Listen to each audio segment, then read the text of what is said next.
I'm really honored to meet with you again. My name is Jim Doty. I'm the director of Center for Compassion and Altruism Research and Education. We're very fortunate that this work has been supported by a number of wonderful individuals, three of which I would like to acknowledge tonight. His Holiness the Dalai Lama, who is actually our founding benefactor. Although this is not a Buddhist organization, I want to emphasize that. This is a science organization. Some people get that confused sometimes.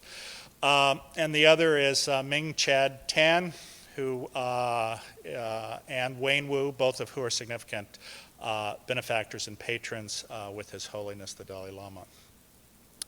Tonight continues our lecture series.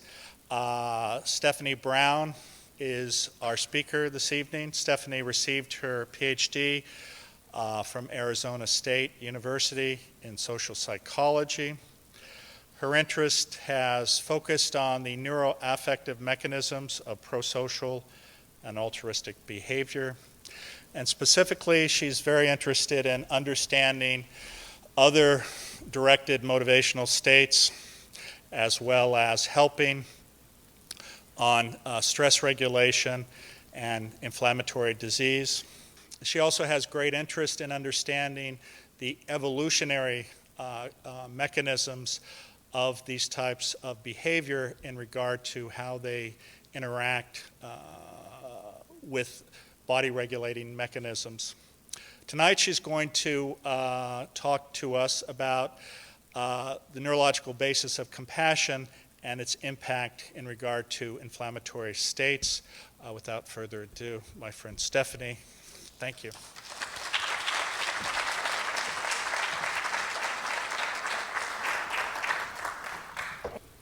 Well, it's a real honor for me to be here tonight. Thank you so much for having me.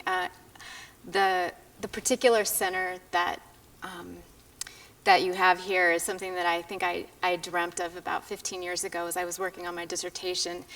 After I had, I think, parted ways with my advisor at the time, and I thought to myself, you know, someday this kind of thing will be okay to study, and this is evidence that it is. So anyway, it's a thrill to be here. So before I get started, I just want to acknowledge my collaborators. I find that when I do it at the end, not enough credit gets given to the people that I work with. As you can see, you'll see from this talk that I really cover a variety of different areas, and I could not do that I couldn't integrate such diverse disciplines without the help of my colleagues, most of whom I worked with at the University of Michigan. And of course, grant support from National Science Foundation, NIMH, and also a grant that we received from Notre Dame with the help of Templeton. So in my talk today, I'm going to first define what I mean by compassion. I'm going to talk about the theoretical background, and it'll focus on evolutionary theory. And then present a neuroscience model of the caregiving system and provide some empirical support for it, and then discuss the implications for inflammatory disease and then future directions. And I hope that the boring part of my talk is now concluded.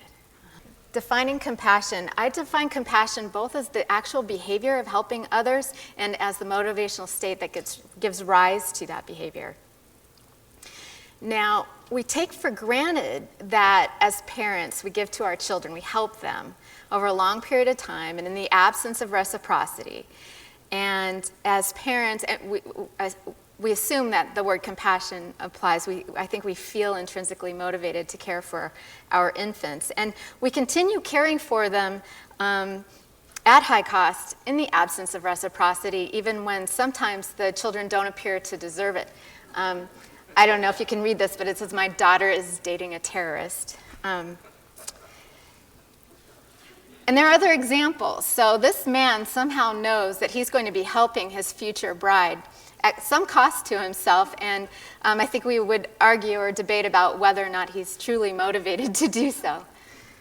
And there are more somber examples of the kind of behavior we're talking about. Wartime, fighting for your country. This also falls into the category of helping. And probably a motivation to help. Now, when we ask the question, why do we help others? The answer from an evolutionary perspective is usually, well, it's because of our genes. It's adaptive. It passes on more of our genes if we help individuals who share genes with us, or if we help others who will reciprocate our help and give us help in return. Now, as a psychologist who's interested in the proximate motivation or the motivational systems that lead to helping behavior, this is somewhat unsatisfying to me as an explanation because it doesn't tell us how individuals become motivated to help in the first place. Okay, fine, it's adaptive, we do it, but how is it that we overcome these selfish tendencies or hedonistic tendencies that have a very long evolutionary history? How do we suppress that on some level to give valuable resources away to another human being, even if it is our own child? I developed a theory called selective investment theory that was designed in part to address this question.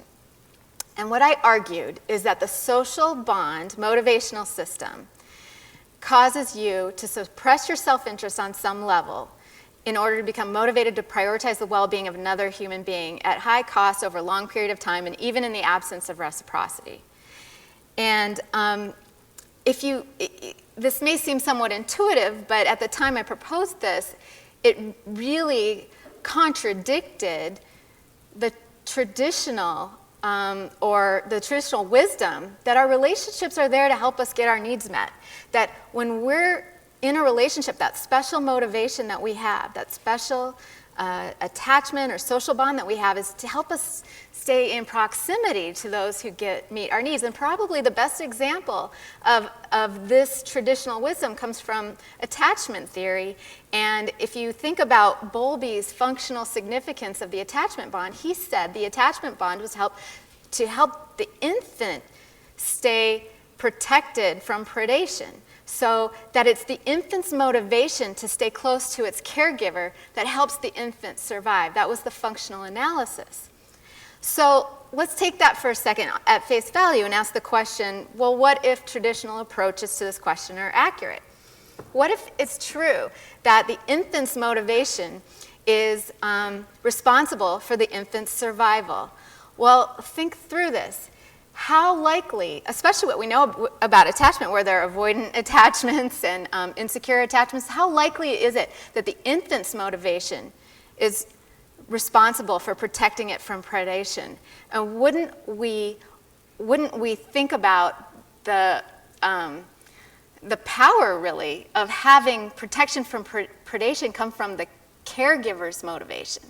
So whether or not the infant, whatever the infant's doing, it's really compelling to think that a bond that motivated you to give to another person, the bond that motivated the caregiver to protect the infant, was really the driving force from an evolutionary perspective of protecting that infant from predation.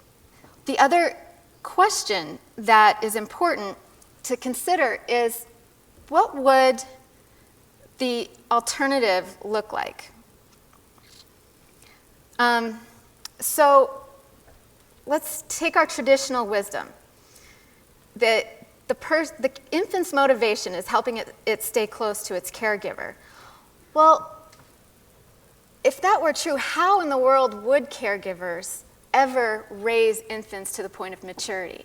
I mean, let's say the caregiver is busy or is afraid of the lion itself and runs away. I mean, it's if you think about it conceptually, it's really hard to think about a mechanism for staying close to people who give you what you need as being enough. As we need something else. So Bowlby knew this, and that's why he advanced the concept of a caregiving system. It's the caregiving system that motivates the caregiver to provide resources and protection to the infant. So the concept of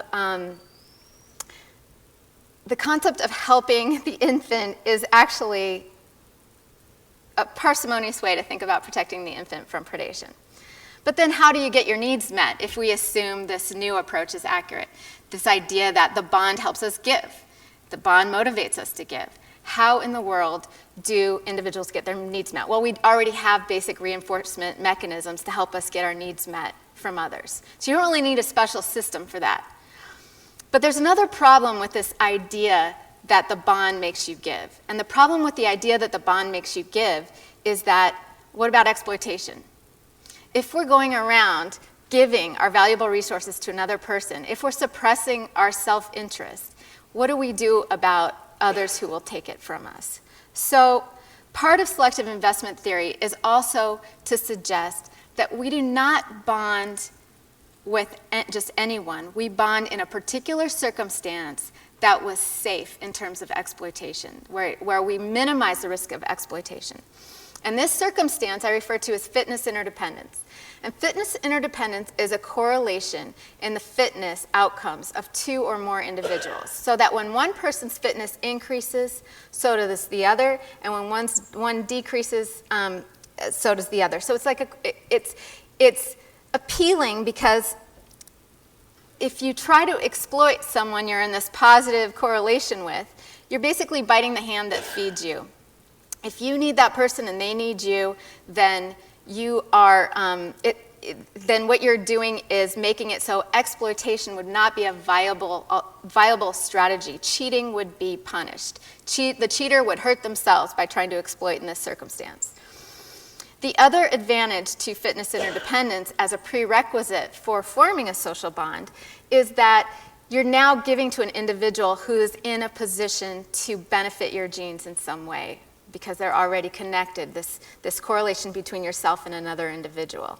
So the way I define fitness interdependence, it has two key components. One is the magnitude of dependence you have on the other person, and vice versa, and the extent to which it's equal, because that extent to which it's equal is going to be the protection against exploitation.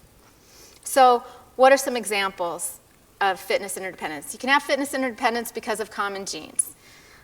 You can have fitness interdependence because there's a potential for common offspring or an actual offspring. Evolutionary fates can be linked by having a common work goal even, or a common survival goal. And we can even think, and on a much more abstract level, about fitness interdependence in the concept of our larger society and how we're interdependent with one another in economics, for example. But that slide, that more abstract example, is meant to illustrate the fact that fitness interdependence is not the same thing as a social bond. Fitness interdependence is a prerequisite, but it's not the fitness interdependence that triggers this motivation for sustained help and sustained suppression of self-interest. It's the social bond that coordinates and organizes the hormones and the emotions and the memories in favor of motivating an individual to care for others. So in essence, I'm proposing that the social bond is activating a caregiving system. Now, there's some problems with that as well. First of all, the concept of a bond is vague. Right? I mean, what do we mean by coordinating and organizing emotions and motivations? Second, it suggests that extreme forms of helping only occur in the context of this close bonded relationship. And we know that there are plenty of examples in humans where you get high-cost sacrifice that occurs in the absence of relationship, like with emergency helping or risking your life during wartime. So when I wanted to address the question, how can we put a little more meat on this concept of a caregiving system, a bonding system, I went back and asked, are there models out there that tell us something more substantial, more specific about the motivation to help others? And there are animal models of parental care.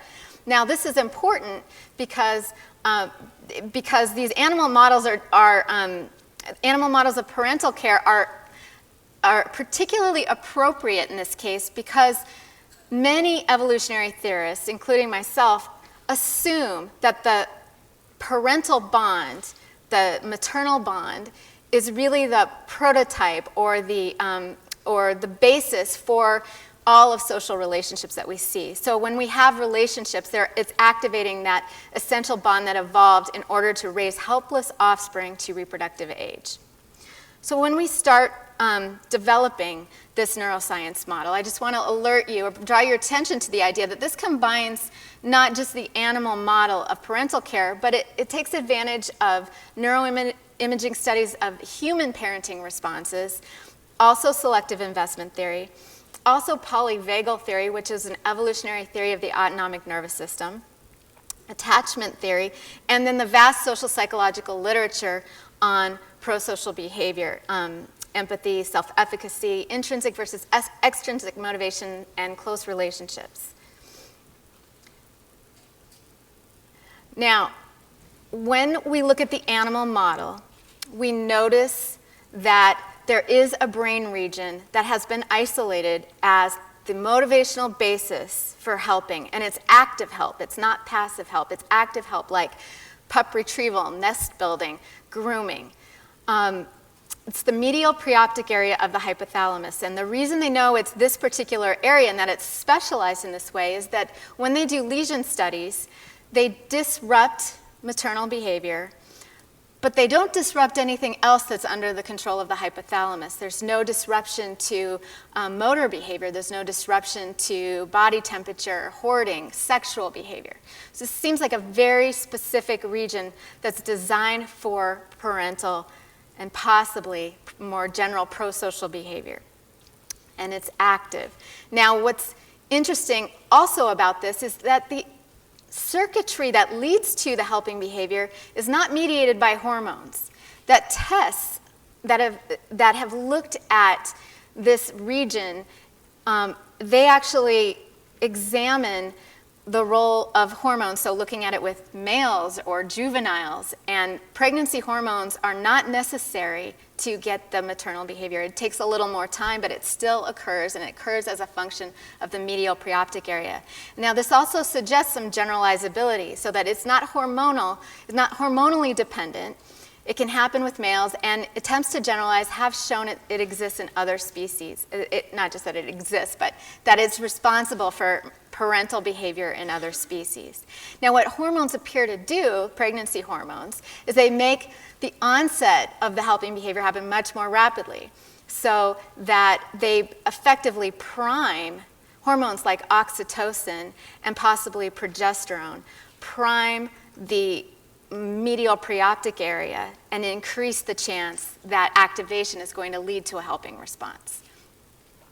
So if we think about what the functional requirements are for just a caregiving system that works, just using our intuition and an evolutionary perspective, we can then go to the brain and think about, well, how is the medial preoptic area organized with other regions in the brain? And is there a circuitry we could start to consider that might map onto a caregiving system? So the first requirement that I suggested was important is that the system needs to respond to cues for need and distress in others. And sure enough, the animal model suggests that cues, the pups themselves in need, actually are registered by olfactory and non-olfactory cues in the amygdala that get transmitted to the medial preoptic area. And as we know, the amygdala tends to respond to threat. So the idea that we're responding to distress in others through activation of the amygdala is not too much of a stretch. Now, I have bolded the arrows that are reflecting the animal model, because the animal model is unique in the kind of testing and experimentation that goes on. These are robust relationships. There's very little dispute about anything where you see a bold arrow. The arrows that are not bold come from putting together different pieces of information that, in many cases, I'm relying on others who have researched the area. So, for example, I put the subgenual area of the anterior cingulate cortex and the medial orbital frontal cortex as also inputting to the medial preoptic area, because there are many studies that implicate the subgenual area in parenting responses to infants. The anterior cingulate cortex, the ACC, is implicated in empathy. both regions, the medial orbital frontal and the subgenual area, seem capable of activating the MPOA by disinhibiting the release of oxytocin from the paraventricular nucleus, for those of you who understand that there's a structural ability for the subgenual region and the medial OFC to actually prime the MPOA. And because those regions have been linked to need in humans, they're also compelling possibilities for activating or signaling need.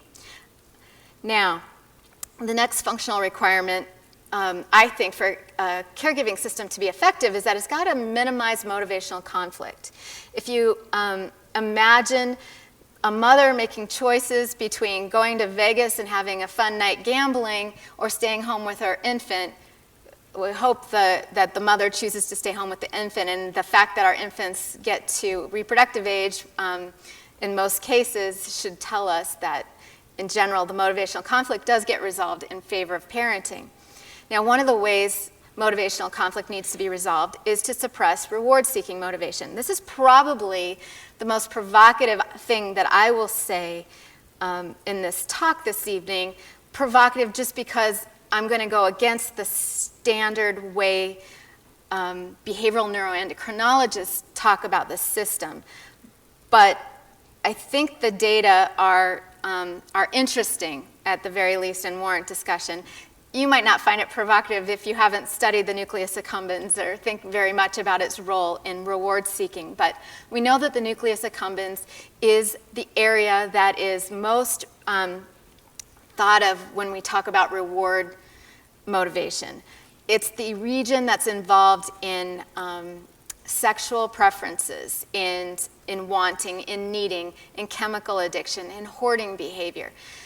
The nucleus accumbens is part of this maternal caregiving circuit. And traditionally, researchers have talked about it as the idea that, well, the infant is rewarding. So I'm helping the infant because it feels so good. It's rewarding to me. But let me show you how this model works. The medial preoptic area causes the ventral tegmental area to release dopamine into the nucleus accumbens. That's absolutely part of the story. But the effect of releasing the dopamine in the nucleus accumbens is that it binds to inhibitory receptors in the nucleus accumbens so that it can disinhibit the nucleus accumbens relationship to the ventral pallidum. So basically what's happening is the nucleus accumbens is putting a brake on the ventral pallidum, which is the motor programs for helping. So you want to get to the ventral pallidum if you're going to get helping to work. The nucleus accumbens is holding the ventral pallidum. It's inhibiting it. By releasing dopamine into the nucleus accumbens, the MPOA is basically lifting up that brake so these motor programs can go. So if you look at this entire sequence, every region, you disrupt any of these regions and you lose the caregiving, the parental behavior. But you disrupt the nucleus accumbens and you don't necessarily lose the parental behavior. It's as if the nucleus accumbens has to be taken out of the picture in order to get to caregiving behavior. And that's misleading a little bit because I don't mean taken out, because it's still being activated. It's just being activated in a way that's inhibitory. So there may very well be rewarding feelings associated, but its effect is going to be one of inhibiting its output. So the rest of this talk is much more in keeping with the traditional ways of looking at the neurobiology. And so the next piece of minimizing motivational conflict is to suppress avoidance motivation, to suppress the competing drive for self-preservation. So to think about this, you have to think about like a mother with an infant and a lion charging. And is the mother going to do what all of our textbooks tell us? In the face of a fear and danger, the mother is going to run away, right? She's going to flee or fight the lion somehow, right? She's not going to fight the lion. She's going to run away. But what if the toddler is there? There's many who would argue, actually, no, the mother's probably going to go risk her life to retrieve the child and run away. Well, that requires some sort of suppression of self-preservation motivation on some level to get any of us to run into a burning building, to get any of us to risk something significant to help. And in fact, in the animal model, we find a very nice neural arrangement for supporting this very thing. What happens is the amygdala registers the threat, and in the case of animal models, or in the case of rats, a pup is a threat. So the threat comes in, and what has to happen is that threat has to be interrupted and interfered with in order for that approach circuit that I just showed you to work to lead to caregiving. And what happens is the MPOA disrupts the signal from the amygdala to the periaqueductal gray. The periaqueductal gray mobilizes the sympathetic response. So what you're seeing is the product, whether helping behavior occurs, is the product of a war between this threat response and this caregiving response. And hormones are going to prime the MPOA and increase the chance of winning that war, but if that threat is too large, then the activation of the MPOA will not be enough. So it's really a competition. And, but when the MPOA is sufficiently activated, it's going to send a signal that is, or inhibit areas that prevent the amygdala from reaching the sympathetic stress response. Now, the next requirement that I think an effective caregiving system needs to have is that it has to be contingent on there being resources to invest in the first place, right? You can't play the stock market if you don't have any money. So it's the same concept. If you're going to have a caregiving system, it can't work if the organism doesn't have enough resources to give, or else it risks death. So it should be somehow sensitive to the organism's perception, however it's received, of self-efficacy.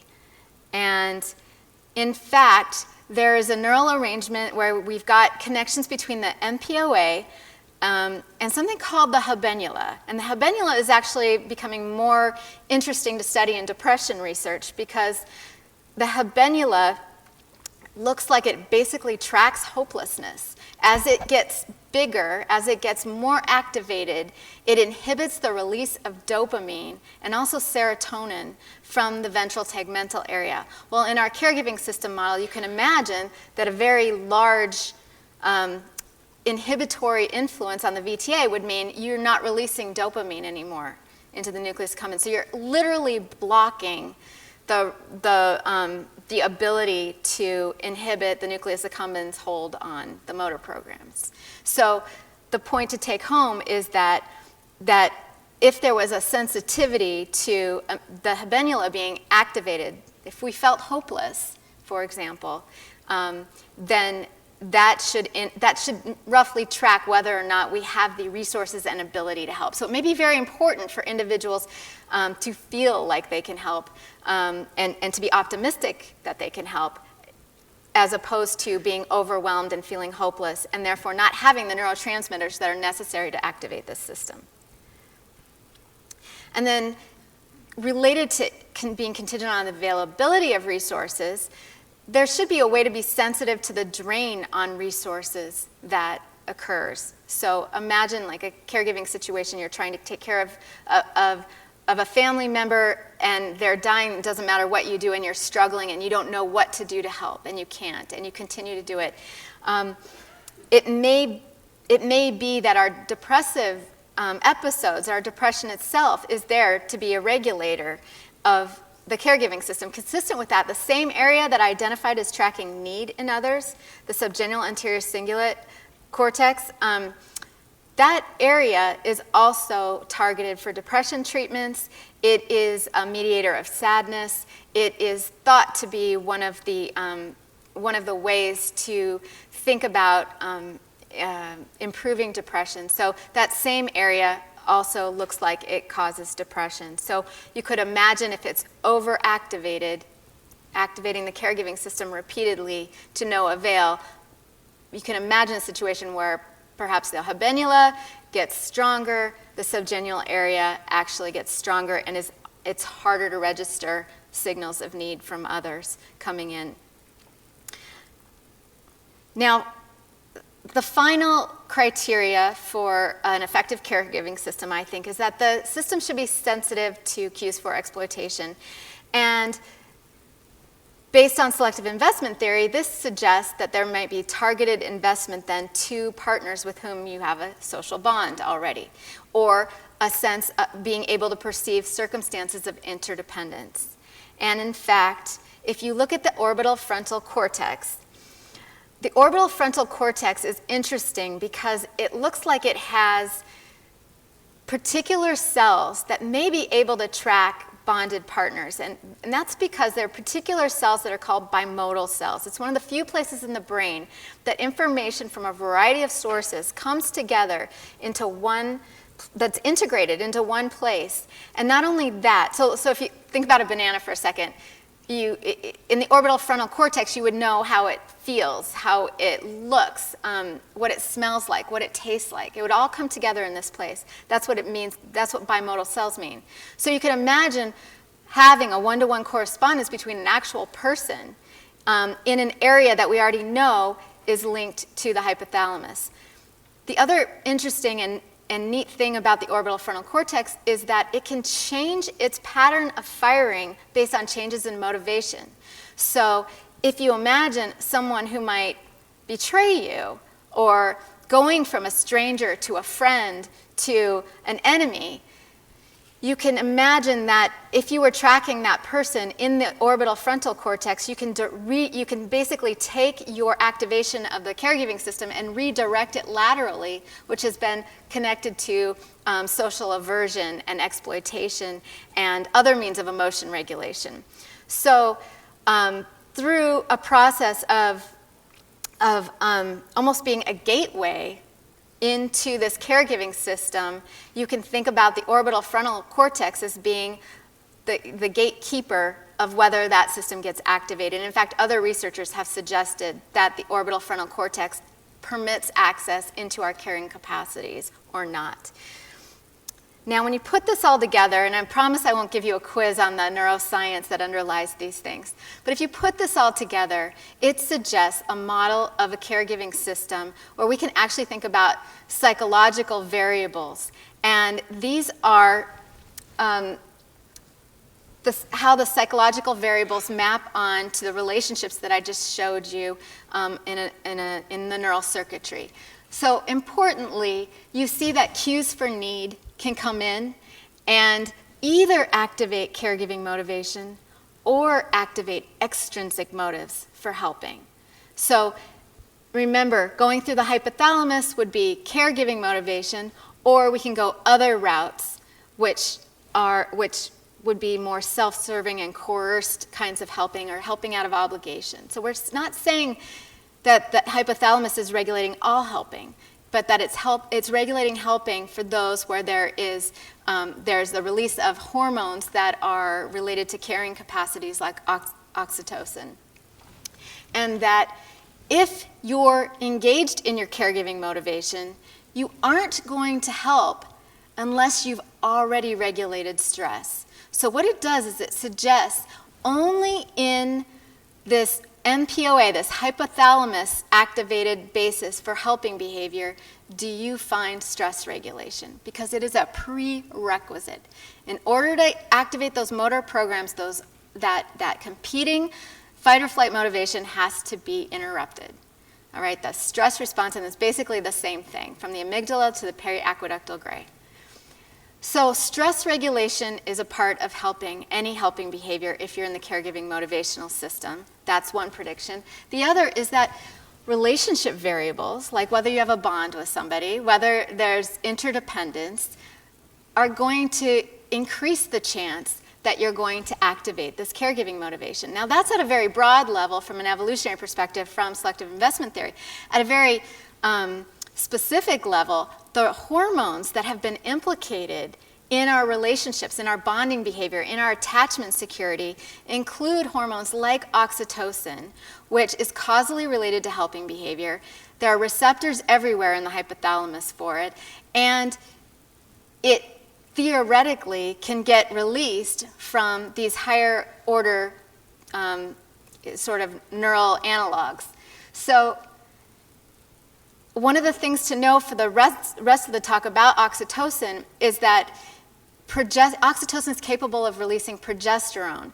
And progesterone is, both oxytocin and progesterone, and it's been thought to be a proxy for oxytocin under some conditions. Both oxytocin and progesterone regulate stress. So both oxytocin and progesterone regulate stress, motivate helping behavior. They've been implicated in relationships. So this, together with the underlying neural circuitry of the animal model, suggests that these caring feelings actually have something important to do with the system in determining whether you're regulating your stress. Now, what I'm not going to talk about in terms of testing is this other piece, which is the individual difference piece, and where I'm talking about the sort of the habenula and whether it's magnified, whether individuals feel hopeless. And based on polyvagal theory, if you know anything about that, or attachment theory, if you understand what attachment differences mean, there are individual differences in whether we feel safe. Individual differences in whether things seem hopeless, situational differences in whether our individuals feel these things. So these individual difference variables should also do the same sort of thing. If you prevent the release of dopamine, then you're not going to be able to go into the caregiving system. So all these arrows coming in are just basically saying, look, we've got individual and situational factors that are going to bias us into this caregiving system motivation. All right, so the empirical support for this idea comes from relatively new work. First of all, we have found that there are hormonal correlates of close relationships that decrease stress and promote helping. If you bring people into a lab, get them to get to know one another in this traditional art-errand task where they exchange increasingly revealing personal information roughly at the same time, you get them to feel close, their progesterone level increases. Now, we think that's because of oxytocin. We weren't able to test that, though. A week later, you bring them back to the lab. If they have an increase in progesterone, that's predicting their willingness to sacrifice their life for their partner. So we have some, albeit gross level support for this model. Other empirical support comes from new data that's just coming out of my lab in a couple of in studies from NSF, where we have found that helping behavior does accelerate recovery from stress. People recover faster from stress when they help others. However, the effect of helping behavior on recovery from stress depends on whether they've gone through that closeness induction with their partner. So they have to actually care about their partner in order to have their helping behavior be predictive of accelerated recovery from stress. And now I should tell you, this is randomly assigned helping behavior. These are females. They're college undergraduates. When we instruct them to be objective and still go through the closeness procedure, but say, you know what, be objective about what this person is going through, now all of a sudden helping is worse in terms of their stress regulation. It's worse to help than to not help if you're going to regulate your stress. It's harmful. So that is also consistent with the caregiving system model, that you're only getting stress regulation when you actually care about the person that you're helping. And then finally, not finally, but in this particular slide, finally, oxytocin appears to mediate these effects. Now, let me explain this, because the very top line, the color didn't come out very well, but the very top line is actually the stress-only condition. They don't give help. And you actually see the highest levels of oxytocin there, consistent with the idea that oxytocin is a stress hormone, and its role is to downregulate stress, particularly cortisol. But when we randomly assign people to help under conditions of closeness or not, it's only the people who've gotten to care for their partner who show an increase in oxytocin when they're helping. The people who were told not to help their partner, the people who have helped but did not feel close, they actually decrease in their oxytocin levels. Now, other findings from this study showed that only in our caregiving system condition were oxytocin and progesterone positively correlated above 0.5. Very strong positive correlations, which is really unusual. If you look at the pregnancy literature, it's usually the withdrawal of oxytocin that leads to, the withdrawal of progesterone that leads to an increase in oxytocin. Also, oxytocin, progesterone, and cardiovascular outcomes were strongly correlated in the caregiving system condition that's helping under conditions of closeness, but not in the other conditions, okay? So we're talking about correlations of 0 in the other conditions between these outcomes. But you put people in a situation where they're helping somebody they care about. Now, if your oxytocin's going up, your progesterone's going up, your parasympathetic activation is going up. And you might as well put these things on the same scale with one another, given the magnitude of the correlations that we're finding. Now, what about inflammatory disease? What are the implications of these relationships for inflammation? Now, I'm not going to give a primer on the inflammatory system, or I'm sorry, the immune system, but I'm going to give you some key pieces so that you can interpret the significance of the findings I just showed you. First of all, inflammation can be caused by prolonged exposure to stress, or chronic inflammation can. We know that. Importantly, low levels of chronic inflammation contribute to 7 of the 10 leading disease causes of mortality. So whether we're talking about cancer, or heart disease, or lung disease, or diabetes, we are talking about chronic inflammation as playing an important, if not critical, role in these diseases. Now, research that I've conducted with my colleagues at the University of Michigan in the Cancer Center have basically, what they've been able to do is they've been able to isolate interleukin-6, a pro-inflammatory cytokine, as a very important player in determining whether cancer is lethal. And there's this feedback loop that occurs where it's tragic, really, where interleukin-6 sends out signals to, when there's cellular damage, to undifferentiated stem cells. And the signal it sends out is, hey, ignore all the feedback from the immune system and keep reproducing. Then what happens is, as it continues to reproduce, it triggers more interleukin-6 because it's now this mass and this growth that needs to be regulated. It needs to be targeted. So again, interleukin-6 is going back to the undifferentiated stem cells and saying, ignore all systems from the body, keep reproducing. And when they've been able to disrupt this interleukin-6 loop, they've been able to reverse tumor growth, and they've actually made mice healthy. And so this work is really brand new. And so in thinking about, okay, what does the system that I'm doing have to do with this system, it's important to know a couple of things. C-reactive protein is a marker of inflammation.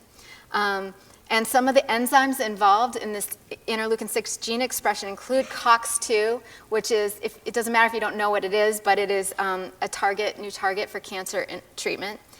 And what I've highlighted in blue is something really interesting, that there's an enzyme that is induced by cytokines, so it's induced by the immune system, that protects cells against oxidative stress. It's actually a very good part of our immune system. So, with that in mind, let's talk a little bit about the model of the caregiving system I just presented and how it intersects with these facts.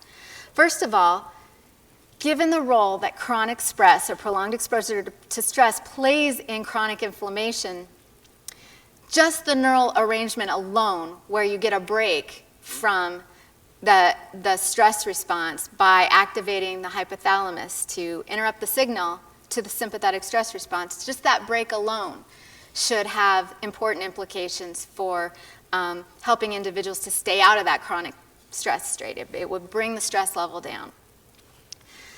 Second, progesterone, interestingly, and I forgot to write progesterone there, it inhibits the release of IL-6, it decreases C-reactive protein, and COX-2, but it does not affect the enzyme that's protective, MNSOD.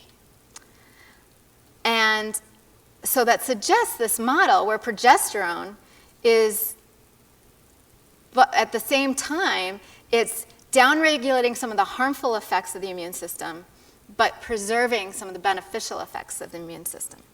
And if you look at pregnancy as a model for treating disease, just in general, progesterone, you think about what has to happen. We know now more and more about the fact that delivery looks more like an immune response than some reaction to oxytocin. That what happens is we get rid of progesterone and the body attacks the fetus and pushes it out of the body. And so the trick in pregnancy is to protect yourself and the fetus from disease without having the kind of immune response that's going to expel the fetus. And that's progesterone's job. That's what progesterone does. So it may be an important guide for thinking about cancer treatment. And in fact, there are other researchers saying that. And in fact, one study looked at it and was able to reduce cancer growth with progesterone. But what progesterone does during pregnancy is it increases the ratio of the autoimmune response to the pro-inflammatory response.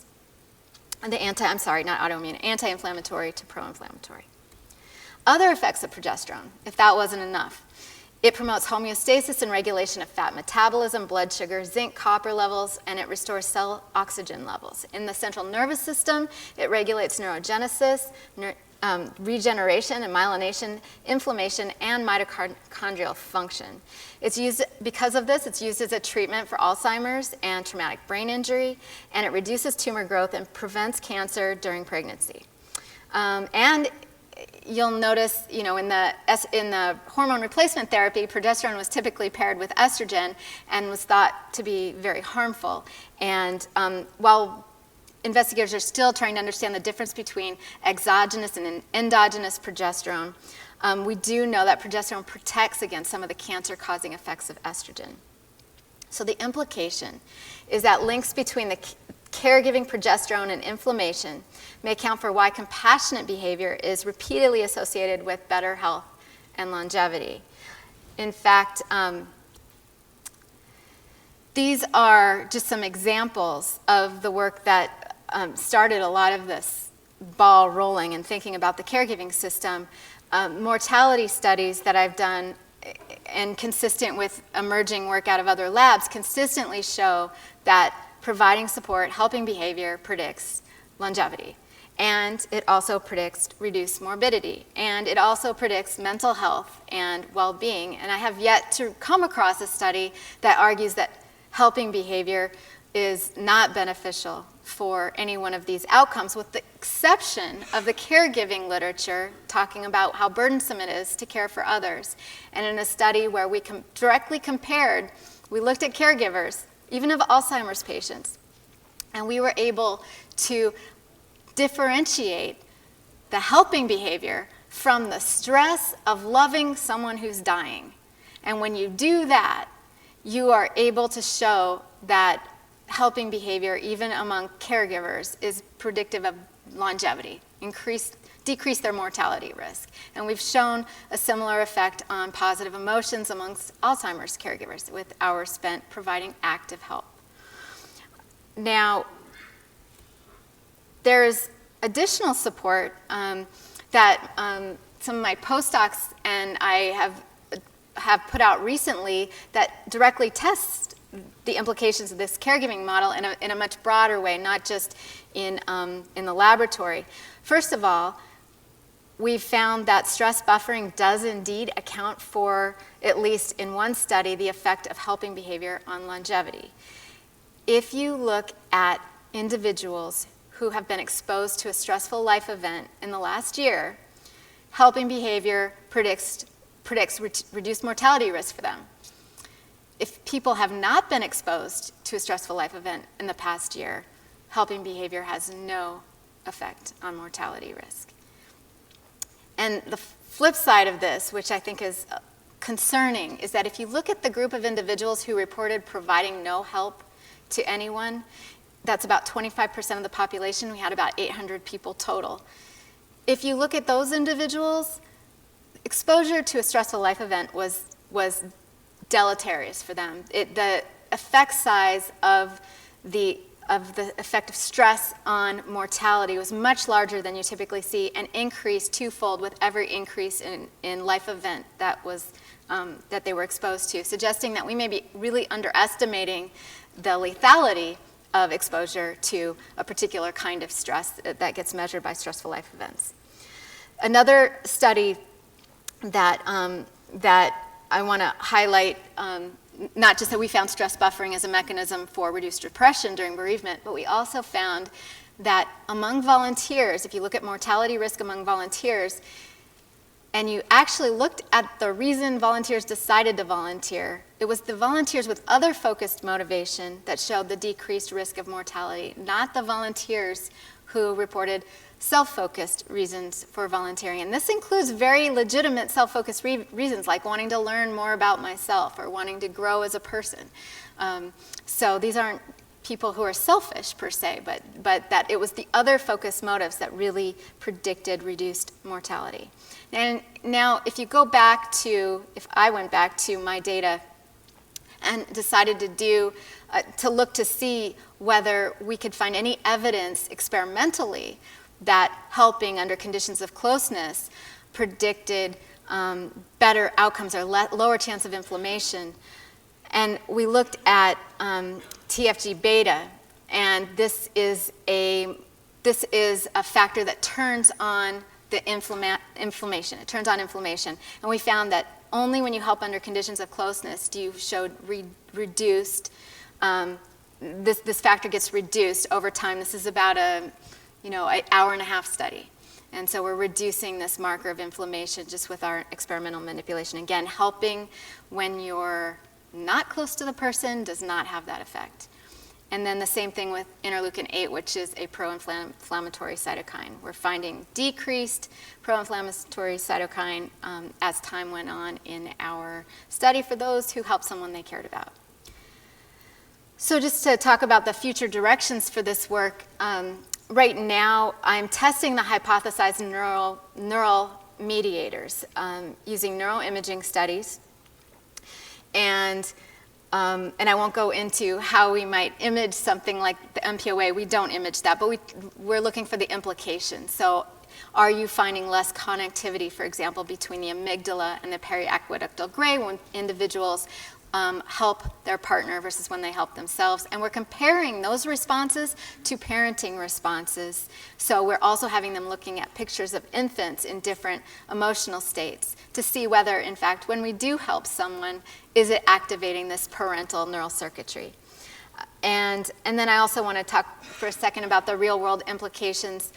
We're looking at exposure to violence in Israel and Palestine to see whether biomarkers for the engagement in the caregiving system and also other kinds of familial or environmental circumstances give some children resistance to exposure and other children not so much, looking at relationships of cortisol and DHEA in addition to progesterone.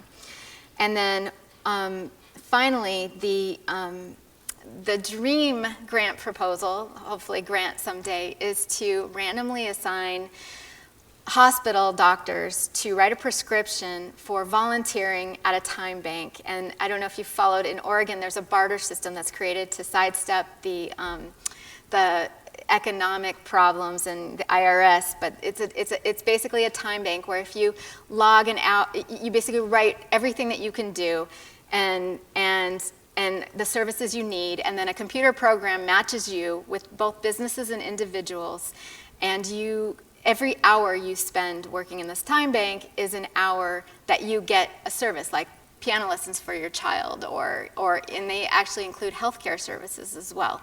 And so what I'm hoping to do is pair some of our school systems that are struggling for help and in need of volunteers and certain and people who are in desperate need, at least in the Long Island area, with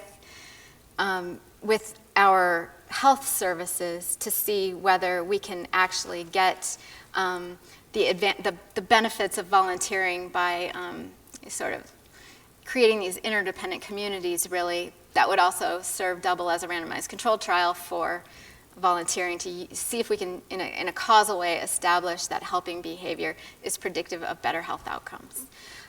So I guess I'll conclude with the idea that I appreciate you sitting through the neuroscience. I know how tough that is. Anyway, the point, though, is that this really challenges the prevailing wisdom, the way we like to think about pretty much all of psychology that's been grounded in learning theory, with some notable exceptions who are here, who I applaud, because without you, I would not even dream of doing these kinds, something that challenges the dominant paradigm of learning theory. In many instances, it's not this simple. And in many instances, individuals ask, to whom should I allocate my valuable resources to? And it's not always this easy to tell, right? This is really easy, but it's not always this easy. And it's not always this easy to know what's motivating you at any given instance. And probably both motivations are activated. But when we see something or someone that we love in jeopardy, I don't know, it's hard to watch, and we believe we can make a difference, I argue our caregiving system may triumph and motivate us to endure cost and personal sacrifice in service of who and what we love. So, thank you.